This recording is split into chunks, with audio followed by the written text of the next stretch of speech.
Alors à l'heure où tu regardes cette vidéo, je suis à Madère, une petite île du Portugal, et en fait ça fait très longtemps que je prévois ce voyage étant donné que je voulais vraiment le faire avant mes 20 ans. Je voulais vraiment faire un voyage seul en fait avant mes 20 ans, et donc c'était l'occasion pour moi de te montrer un peu ce que j'emporte, puisqu'il faut dire qu'à chaque vacances je reçois des messages de personnes qui me demandent qu'est-ce que j'emporte en voyage, quelles sont mes petites astuces pour emporter léger et quand même pouvoir faire plusieurs techniques. Quand tu es dessinateur, quand vient les vacances, t'as tout le temps envie de prendre ton gros sac à dos avec toi, avec toutes tes affaires, parce que c'est vrai que le grand malheur de l'artiste, c'est de savoir quel matériel il va prendre avec et quelles choses il va devoir se séparer.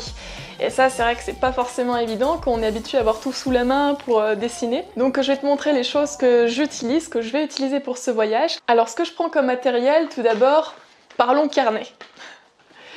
Je prends deux petits carnets, un carnet qui est en A5 et un autre en A6. Tous les deux sont très petits et comme tu peux voir, ils sont vraiment très fins, donc tu peux les glisser n'importe où et dans ta valise ça prend vraiment aucune place. C'est hyper léger et à tenir dans la main même si tu es debout, voilà, ça passe crème quoi. Le A6 c'est vraiment pour dessiner n'importe où et ça tu peux même le glisser dans ta poche. C'est un petit calepin comme ça, tu le mets dans ta poche et dès que tu vois un truc intéressant ou que tu as envie de faire une esquisse de quelque chose, hop, tu le sors avec ton petit crayon. Et le A5 aussi est très bien. Quand ça commence à devenir un peu plus compliqué pour le porter à la main, quand tu dessines, c'est à partir du A4 déjà. C'est vrai que t'es moins à l'aise avec un A4 pour dessiner debout.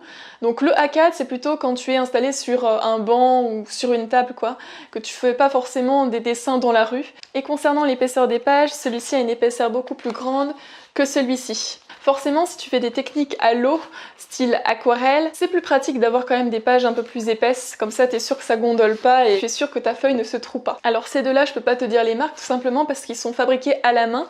C'est un ami de ma classe qui me les a offerts en fait, donc les deux ils sont faits avec des papiers entièrement découpés et ensuite c'est relié à la main, comme ça. Donc c'est vrai que tu peux faire tes carnets toi-même, hein, c'est très pratique, comme ça tu peux aussi choisir les papiers que tu mets. C'est plus économique aussi. Donc voilà, je vais emporter ces deux-ci. Et si je t'ai parlé d'aquarelle tout à l'heure, c'est tout simplement parce que justement, je vais en emporter. Je vais emporter cette petite palette. À mon avis, en voyage, tu n'as pas besoin de plus. Et même moi, justement, le reste de l'année, j'utilise tout le temps celle-là. Donc j'ai pas de plus grande, je fais mes mélanges moi-même et ça va très bien. C'est ma petite palette de débutant que j'ai toujours. Donc en voyage, c'est vrai que j'ai tendance à privilégier tout ce qui est de petite taille, y compris les crayons. Donc généralement, je prends mes crayons qui sont en fin de vie. Ça va très bien. Et avec cette aquarelle, je prends mon pinceau à réservoir d'eau. Ce qui est pratique étant donné que vu que tu as ton petit réservoir, tu peux dessiner n'importe où avec ça, t'as pas besoin d'avoir un gobelet et de l'eau à côté pour faire de l'aquarelle. L'eau s'écoule au fur et à mesure que tu dessines, donc bon, des fois tu as du mal à gérer la quantité d'eau qui sort, mais ça fait le job quoi, pour faire du dessin d'observation, c'est plutôt pas mal. Donc l'aquarelle, ouais, je te conseille carrément pour dessiner en voyage, sauf bien sûr, quand t'as des températures très froides, style hiver, automne, c'est vrai que t'es pas trop à l'aise, tu dois attendre 10 000 ans que ça sèche, vu que c'est une technique qui fonctionne par couche. Par contre en été, ça c'est vraiment parfait, étant donné que si tu veux avoir de la couleur dans ton carnet de voyage, ça c'est la bonne astuce, la bonne solution, puisque tu peux avoir toutes les nuances en les faisant par toi-même. Avec ça, j'ai pris les deux petits crayons que tu as vus tout à l'heure. Le premier c'est un crayon noir, qui fait aussi aquarellable, donc si jamais j'ai envie de faire un petit peu un aspect plus encre, voilà, je le peux avec ce simple petit crayon. Et ensuite j'ai aussi un crayon de couleur très simple. Et en fait ce crayon de couleur il me fait office en gros de crayon à papier, de crayon pour faire des esquisses. Je préfère toujours prendre un crayon de couleur puisque des fois tu veux rajouter de la couleur par-dessus ton esquisse et je trouve que rajouter de la couleur des fois par-dessus le crayon à papier c'est pas super jojo. Des fois tu vois les traits en dessous et c'est pas forcément ce qu'il y a de mieux, des fois ça bave aussi. Et enfin le dernier matériel que j'ai, ces petits crayons, donc c'est des crayons gras que tu trouves pour les bébés en fait, c'est un peu ça, c'est les crayons enfants. Cette boîte là je l'ai trouvée chez Lidl, donc pas de quoi se ruiner non plus. L'avantage avec ceci c'est que tu n'as pas à les tailler, c'est-à-dire que ça sort au fur et à mesure, tu n'as pas à tailler ton crayon, ce qui te fait quand même économiser pas mal de place et de temps. La différence avec ceci c'est que si tu mets de l'aquarelle par-dessus, tu verras toujours cette couleur là en premier. Ça fonctionne un petit peu comme la cire de bougie, d'ailleurs je pense qu'il y en a peut-être dedans, mais quand tu mets de la cire bougie sur un dessin, eh bien, ça te permet de conserver les parties où tu as mis la cire de bougie de la couleur que tu vas ensuite appliquer. Donc quand tu mets de l'encre de Chine, si tu as mis de la cire de bouger un endroit, et ben l'encre de Chine ne passe pas. Et ben ça c'est un petit peu le même principe si tu veux, mais le petit bémol c'est que tu peux pas faire des couches avec ces crayons là, c'est-à-dire que quand tu utilises un crayon que tu colorises, tu peux pas mettre une autre couleur par-dessus puisque ça marche pas.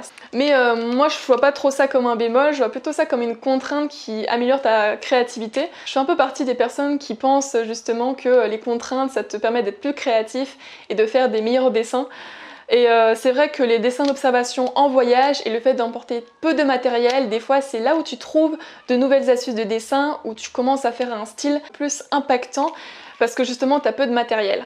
Bon moi je te conseille ça, mais si tu préfères les pro marqueurs ou vraiment tout ce qui est crayon, je te conseille en tout cas de prendre 5 ou 6 maximum, comme ça déjà tu vas pas passer 10 000 ans à choisir ta couleur, tu vas vraiment faire ton croquis assez vite et même tu vas commencer à réfléchir d'une autre manière, c'est-à-dire tiens j'ai pas noir, qu'est-ce que je peux prendre qui peut remplacer le noir? Et là tu vas plus te tourner peut-être vers des couleurs foncées dans les verts, dans les bleus.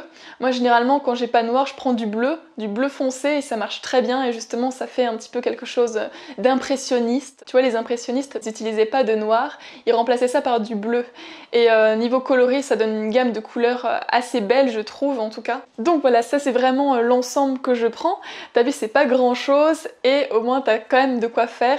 En voyage, je privilégie toujours la couleur pour avoir un souvenir des ambiances, des lieux dans lesquels je vais. C'est vrai que j'aime bien avoir voilà, la petite nuance colorée qui fait que tu te rappelles de bons souvenirs. Et l'avantage, contrairement au noir, c'est que même si tu fais des formes qui sont assez vagues, assez floues, pas très précises, tu as quand même un impact visuel qui fait que quand même ça attrape l'œil. Alors bon, je t'ai parlé du matériel de dessin, mais si tu es un artiste qui aime aussi la photographie, pour l'avion, personnellement, j'ai emporté mon petit trépied Joby que j'utilise pour vlogger et que je peux accrocher n'importe où pour prendre des photos. Ça passe dans le bagage cabine de l'avion, donc si tu ne veux pas prendre de bagages en soute comme moi et que tu prends seulement une petite valise, ça passe au contrôle de sécurité.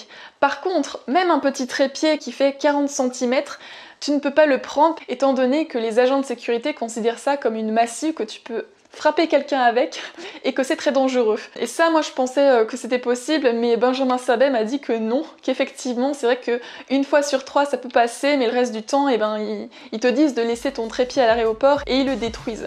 Donc si tu n'as pas envie de commencer tes vacances dans le mal, ben, je te conseille celui-ci ou alors de mettre ton trépied en soute. Bon, après si tu voyages en train, il n'y a pas de souci. Donc voilà, c'est tout pour cette vidéo, c'était vraiment une vidéo très courte pour te montrer un petit peu ce que j'emmène, pour te donner des idées si tu ne sais pas trop quoi emmener et que tu es un petit peu perdu à ce niveau-là, ou tout simplement si tu veux commencer à faire du dessin d'observation mais tu ne sais pas trop quoi prendre. Moi je te dis à bientôt pour une prochaine vidéo, là je serai de retour de mon voyage et en attendant à tes crayons.